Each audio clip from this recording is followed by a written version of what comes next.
What's going on, everybody? I am back with another Prizepicks WNBA player props video. This one going to be breaking it down, giving you guys 5 picks to get you winning some money over here on Prizepicks. As always, if you haven't checked out Prizepicks, would highly recommend you check them out, guys. It is a player props website and app where you can win money off of picking the over and under on things like players, points, rebounds, assists, rebounds, fantasy score, etc. Go ahead and use that promo code KJK DFS to receive an instant match on your first deposit up to $100 today. Again, that is code KJK DFS. Go to lock that in, get that free money offer. Start with some money over here on Prizepicks with these picks today, guys. And if you are getting very serious, I do offer premium content packages. That's the link below in the description. Patreon.com/KJK_DFS. Would highly recommend that if you're playing night in and night out. Do offer Prizepicks WNBA, Prizepicks MLB. The big package I've been really working on is this VIP member package. I'm going to continue to keep adding more and more value to this. Exclusive Discord, value hunting, props for every single props website out there, finding the edge. So join that first of the month. I'm going to be adding all that stuff. I mean, I already kind of have a lot of it, but not of all of it's listed. I'm going to have it more official as far as the listing, explain exactly what I have to offer, but it's going to be good stuff. So I'm excited about that. And if you enjoy the content, would be greatly appreciated if you hit that like button, subscribe to the channel, hit the notification bell so you don't miss any future content that I upload. Like goal in this video is going to be 200 likes. We went 4-1 last time and missed the 5-0 sweep by 0.2 fantasy points, which stunk. Emma Miesemann just let us down, man. She got pulled towards the end of that game. They went small as well for the last like 3 or 4 minutes. I don't know if that's a literal, but I know I was watching the game tracker and it was like 2 minutes left or something that she got pulled off the floor. So unfortunately we didn't get the 5-0 sweep, but if you mixed and matched on a 4-1 record, you should have done fantastic. Should have made a lot of money. So that's the goal here. If you went 4-1 on the big 5, man, you will still double your money. But if you mix and match these, man, if we're going even just 3-2, you should be profiting a lot of money.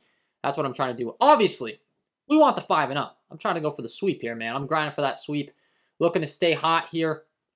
But yeah, if you hit that like button, it's awesome. If you leave a comment, that's awesome. It takes 2 seconds. It really does help me out with the whole YouTube algorithm and all that fun stuff that unfortunately comes with part of the territory. But just trying to provide value. Let's talk about it. Give you guys 5 picks to go 5-0. We'll go game by game as we always do. And the first game that I want to talk about is going to be the Minnesota Lynx taking on the Atlanta Dream. This game comes in with a 160.5 over-under. It's a 1.5 point spread in favor of the Atlanta Dream. So expect it to be a nice paced game. Expected to stay close. All things that we're looking for. And I do have a lot of interest specifically in the Atlanta Dream side.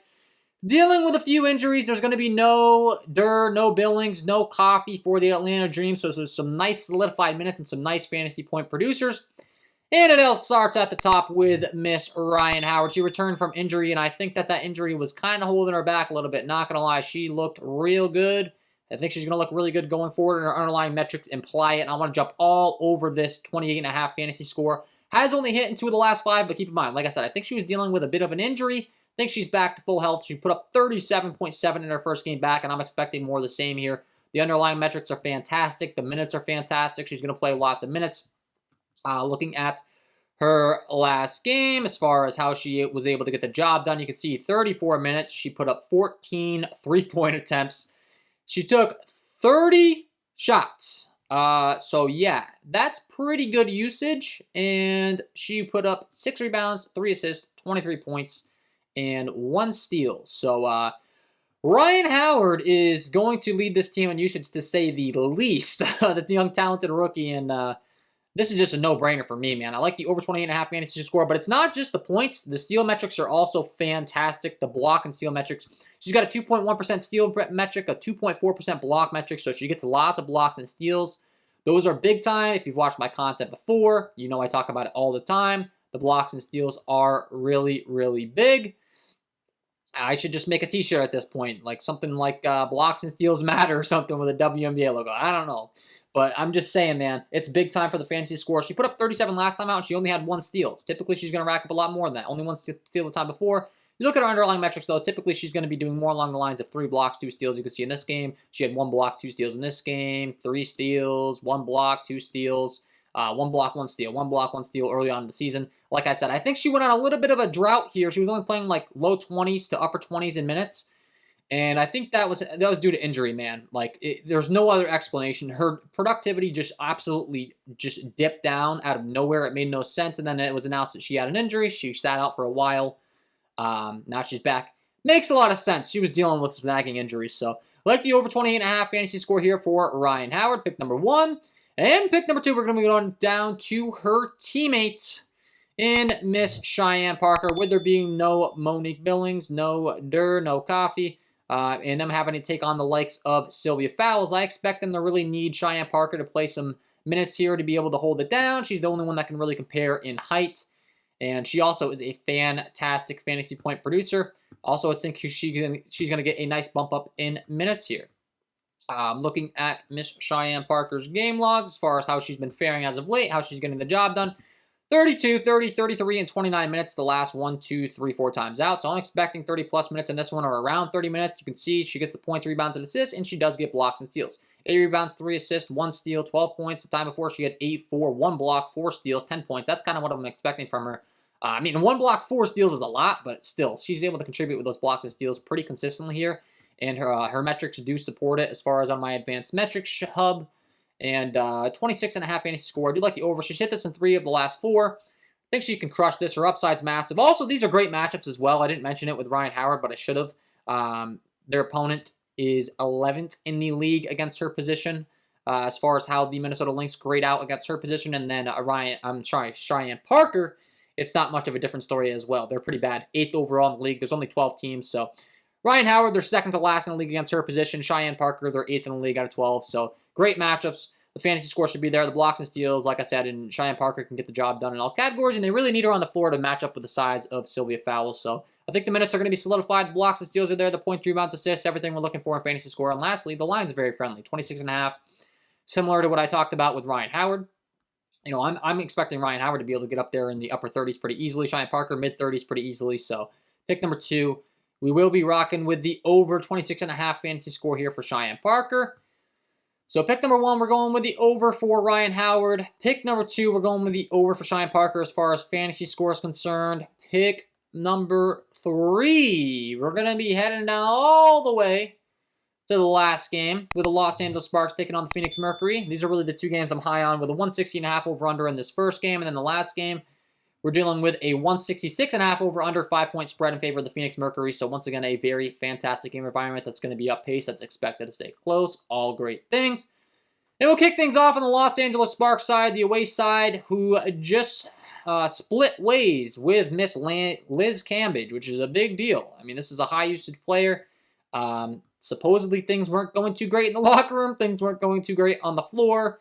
The rumors that the teammates on the Los Angeles Sparks were just feeding her shots in the post because she was complaining she wasn't getting the ball enough. They were just throwing it to her, not even playing basketball the right way, just furious with her. So now that that is all out of the way, should go a long way for this Sparks team. You look at the game log last time out as far as Liz Cambage. I mean, she's a heavy usage player. She's played 22 minutes. She's going to take shots. And they're also dealing with a few injuries. So the Sparks are now without Liz Cambage. They're also without, I think Tolliver is going to return in this one, actually. She's listed as probable. She's game time decision. But they were already without Liz Cambage. Tolliver's kind of banged up, so her minutes are probably going to be somewhat limited.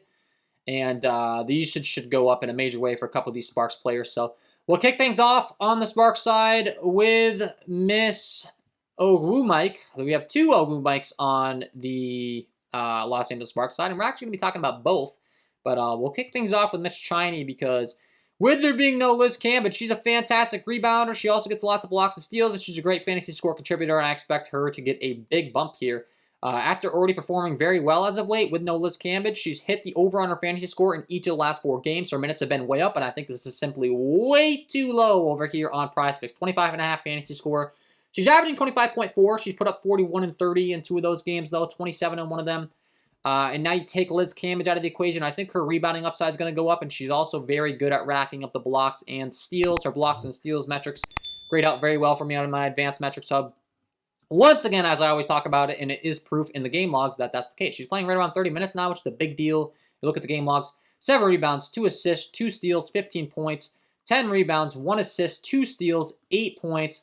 13 rebounds, 2 blocks, 3 steals, 14 points. The time before, 10 rebounds, 2 assists, 1 block, 1 steal, 10 points. So She gets lots of blocks and steals. She gets lots of rebounds, and she'll get you buckets and assists from naturally just being on the floor for so many minutes. Line's too low, man. 25.5 fantasy score. I'll gladly be rocking with the over here. Once again, the rebounding metrics look really good. The blocks and steals look really good, man. She is the full package as far as I'm concerned. I was looking at her rebounds, but then I saw the fantasy score, and I'm like, I got to jump all over this because I do think the rebounding upside is going to climb for her in a major way. But the blocks and steals also really, really good. And then the points and where the line's set, it's too simple. I think she puts up 30+ here pretty easily. She got a 2.1% block metric and a 1.9%. A 2.1% steal metric and a 1.9% block metric. So Chiney, great play. She's only averaging 18.5 minutes on the season. Those minutes have cranked up in a major way here, and now no Liz Cambage. So she's in a great spot. Take advantage of this value while we can. Do like the over on Chiney Ogwumike's fantasy score here for pick number 3. Pick number 4, we're going to be going down to her teammate, the other Ogwumike on the team, and Nico Ogwumike, and we're going to be talking about her points because, once again, Liz Cambage gone. There's going to be a lot more usage. Now, Chiney, really well-rounded fantasy scorer. Nika, on the other hand, she's a little more reliant on her scoring, but she is a very, very efficient scorer. The scoring's been down. Once again, I tend to think that has more to do with the chemistry of the team and what's been going on than Nika's talent and or efficiency. As far as her performance from the field, she's really, really good, man. She's putting up 13.3 field goal attempts per game. She's shooting 56.5% from the field. She shoots 39% from the three-point line, even though she only shoots 1.6 three-pointers attempted per game. But really efficient shooter from there. Also a very efficient shooter from the free throw line, shooting 80% from there, 3.7 free throws attempted per game. And I expect the shot volume to really crank up here with the departure of Liz Cambage. You're looking at the last few games. Like I said, I think it's pretty clear to see there was some stuff going on that wasn't really good in the locker room. Her usage has been down a little bit over the last couple games. She's only taken 11 and 9 shots respectively. You look at the games before, 20, 20, 10, 15. I mean, I'm expecting her to get up more towards the 15, 20. She was shooting it pretty consistently there for a while. 7 for 17, 12 for 18, 8 for 18, 9 for 19. Then all of a sudden, her shot volume just plummeted the last couple times out. The rumors came out. Liz Cambage, her contract got terminated. Everything kind of came out as far as what was going on. Kind of makes sense. I'm expecting Nika to go ahead and reclaim her throne as far as the top scorer on this team in this matchup, though. Once again, very fast, up-tempo game with a 166.5 over under 5-point spread. And then you take Liz Cambage off the floor. I think this is a great spot to go ahead and capitalize on the over 18.5 points. We're also getting a discount. She was up over to like 19.5, 20.5 for quite some time. Do not think it has to do with her scoring. Do not think it has to do with her talent. I think it had to do with what was going on in that locker room. So, like the over 18.5 points here for Nika Ogwumike. Pick number 4. And pick number 5, we're going to run it back on the other side in this fast up-tempo game environment. We're going to talk about one of my favorites, Skylar Diggins-Smith. Absolute stud. Well, maybe that's just not the way the compliment I should give her, but she's a beast. She is a fantastic basketball player. Whatever the way you want to say it. She's awesome. She does it all. She plays lots of minutes. She does contribute in all categories, and I'm going to be going with her fantasy score for pick number 5. Do like the over 40.5 fantasy score here for Skylar Diggins-Smith, averaging 43.5 over her last 5. I think she's going to go out there and put up 50+. She is the full package. She plays massive minutes. Top of the league as far as minutes are concerned for Miss Skylar Diggins-Smith, 4.5 minutes per game. Plays the most amount of minutes, contributes in all categories. Her metrics just look phenomenal, man. She takes 16 field goal attempts per game, 4.6 three-pointers attempted per game.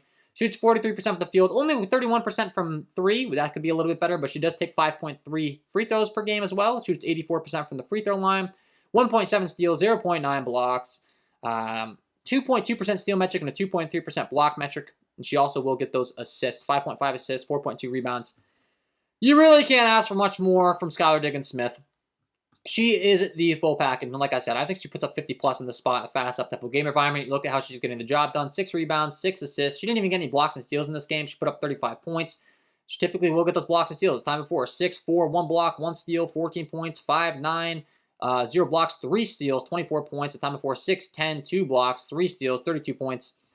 She's phenomenal. It's a fast up-tempo game environment. She does it in all categories, and this is a perfect ceiling spot for her. Like I said, I think she goes out there and puts up 50+ in this spot. So pick number 5, rocking with the over 40.5 fantasy score for Skylar Diggins-Smith, and that is my 5 picks to get you winning some money over here on Prizepicks in the WNBA tonight, guys. Looking to stay hot. Hopefully you enjoyed. If you did, hit that like button, subscribe to the channel, hit the notification bell so you don't miss any future content that I upload. If you haven't checked out the premium content packages, check those out.